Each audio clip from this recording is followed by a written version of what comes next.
ప్రభు స్తోత్రం. దైవాశిస్సులు 106వ కీర్తన 9వ వాక్యం. ఆయన ఎర్ర సముద్రం గద్దెంపగా దారిపోయెను, మైదానం మీద నడుచున్నట్లు వారిని అగాధ జలములో నడిపించెను. ప్రభు తన మాట మన కొరకు దీవించునుగాక.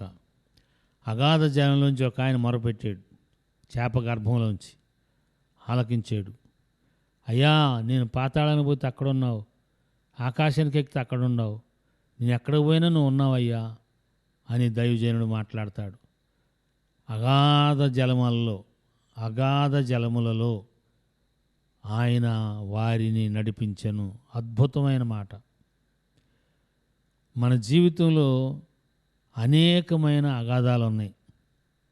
అగాధం అంటే దానిలో బయటికి రాలేము.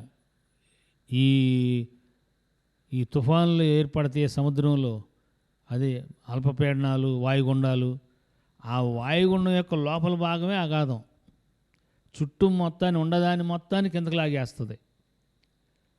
ఆ గాలి యొక్క ఆ ఒత్తిడికి, ఆ లాగిన తీవ్రతకి ఈ బయట ఉన్న మొత్తం ఆ గాలి కొట్టడానికి గల కారణం సముద్రం నుంచి బయటకు వచ్చి కాదు, సముద్రం లాగుతుంటే ఆ గాలి మొత్తం అంత స్పీడ్లో దానిలోకి వెళ్తూ ఉంటుంది. అగాధం. పోతే వచ్చే పని లేదు, పడితే వచ్చే పని లేదు. అలాంటి అగాధంలో దేవుడు వారిని మైదానం మీద నడిపించినట్టు నడిపించాడంట. స్తోత్రం. ఈ దినం మన జీవితాల్లో అలాంటి అనుభవాన్ని దేవుడు తీసుకొస్తున్నాడు. నమ్మిన వారు దేవుని స్తోత్రం చెప్పుంటారని అనుకుంటున్నాను. ఈ దినం అగాధం లాంటి పరిస్థితులు, అగాధం లాంటి స్థితులు, అగాధం లాంటి సమస్యలు, పైకెత్తడానికి తలగోడ లేదు, ఇక మునిగిపోయింది పూర్తిగా.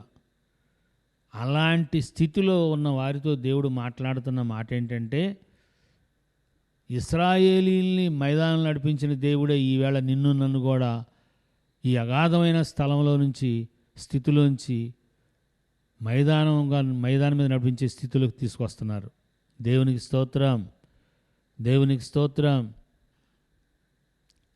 వారి విశ్వాసాన్ని బట్టి నడిపిస్తున్నాడా, అవిశ్వాసాన్ని బట్టి నడిపిస్తున్నాడా?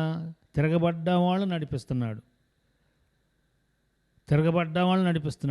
తిరగబడిన దాన్ని బట్టి అగాధంలోకి వెళ్ళాం. ఆ అగాధంలో దేవుడు మైదానం నడిపించి అనుభవం తీసుకొచ్చాడు. వెంటనే ఆయన పాదాలు పట్టుకోవాలి, ఆయన స్తుతించాలి, పశ్చాత్తాపడాలి, గణపరచాలి. అలాంటి అభిషేకం ఆత్మదేవుడు ప్రభువారి మహిమ కొరకు మనందరికీ దయచేయునుగాక. Amen. Thank you and God bless you.